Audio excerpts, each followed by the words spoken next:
বাংলাদেশে আর কখনো ফ্যাসিবাদ স্বৈরাচার ফিরে আসবে না, আসতে দেওয়া হবে না। জাতীয় ঐক্যের মাধ্যমে তা রুখে দেওয়া হবে বলেছেন প্রধানমন্ত্রীর প্রেস সচিব আবু আবদুল্লাহ এম সালেহ। রাজধানী পরিবাগে বিশ্ব সাহিত্য কেন্দ্রে এক প্রকাশনা অনুষ্ঠানে বিশেষ অতিথির বক্তব্যে একথা বলেন তিনি। জানান, বিগত 15 বছর ছিল ফ্যাসিস্ট সরকারের শাসন। তারা নিজেদের ক্ষমতার জন্য জনগণের অধিকার হরণ করেছে। প্রধানমন্ত্রীর অর্থ উপদেষ্টা ডক্টর রাশেদ আল মাহমুদ তিতুমির বলেন, 1/11 দেশের বিরাজনীতিকরণের ষড়যন্ত্র হয়েছে।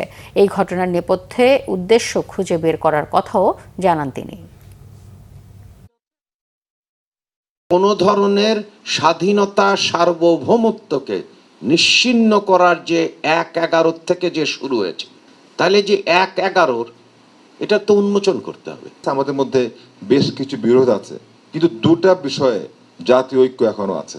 দুটো বিষয়ে ঐক্য আছে এবং থাকবে। সেটি হচ্ছে, এই বাংলাদেশে আর কখনো ফ্যাসিবাদ স্বৈরাচার ফিরে আসবে না, আসতে দেওয়া হবে না। আর এই বাংলাদেশকে কেউ যেন কখনো তাবেদার রাষ্ট্রে পরিণত করতে না পারে। এই দুই বিষয়ে আমরা মনে করি আমাদের মধ্যে জাতীয় ঐক্যমত্য আছে।